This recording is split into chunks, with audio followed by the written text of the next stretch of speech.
there are moments in a province's history when it must decide not who it fears, but who it is. When I look at British Columbia, I see something rare, a province whose strength has always come from the power of difference. And yet every generation faces the same question.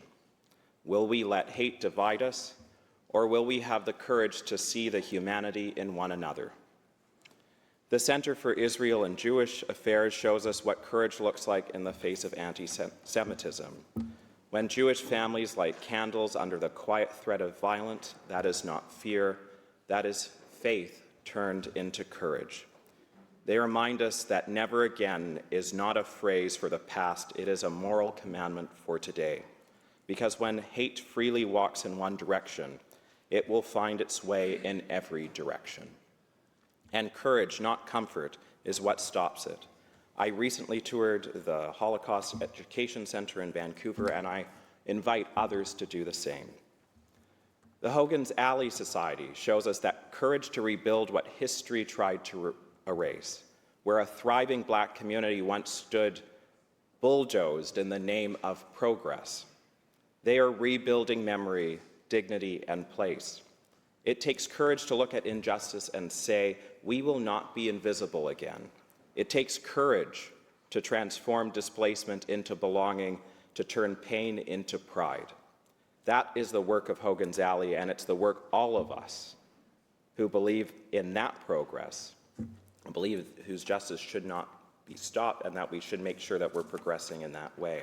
I look at the Island Urban Indigenous Wellness Society in my community, where they embody the courage to heal and to encourage belonging. They bring together Indigenous and non-Indigenous people to create spaces of wellness, learning, and connection, not as parallel paths, but as one community.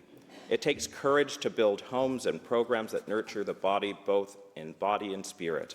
And it takes courage to say that reconciliation is not symbolic.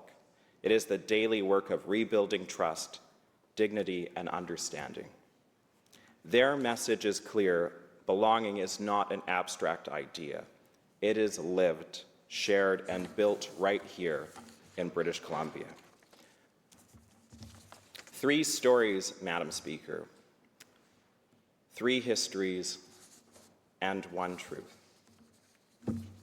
That courage is the common heartbeat of every community that refuses to be defined by hate. The courage of a Jewish mother lighting candles, the courage of a Black historian restoring a forgotten street, the courage of an Indigenous leader creating wellness for the next generation. And yes, it must also be the courage of the leaders who stand in this very room. Whether you sit on the left or right, courage is not partisan. It is a bridge between freedom and fairness.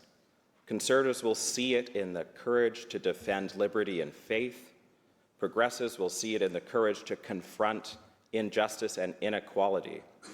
And both will find common ground, Madam Speaker, because courage is the act that precedes compassion.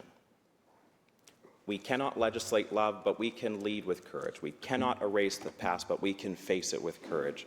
We cannot stop every act of hate, but we can drown it out with the sheer volume of courage and care. CEJA reminds us to remember. Hogan's Alley reminds us to rebuild.